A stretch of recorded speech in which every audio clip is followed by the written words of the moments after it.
And which screws are we removing now?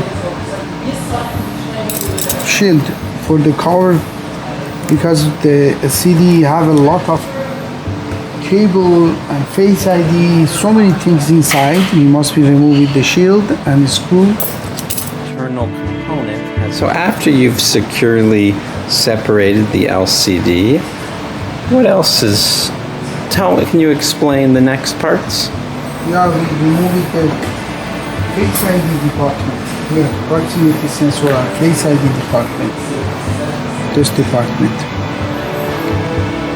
We must be removed without this department. Okay. And could you explain a little bit why we have to heat it again? Because that is the proximity sensor and the Face ID, very important part on the new iPhone. The iPhone, the Face ID is not working, new design. They have a very big cable and a very big flat cable.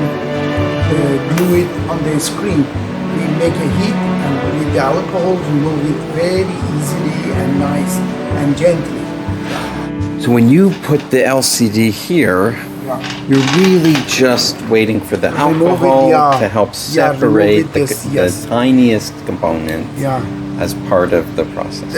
Not component. We want to remove it, this cable, the flat cable, because that is the glue it on the screen. The cables, some shields, the shields you remove with particular screws, but this part requires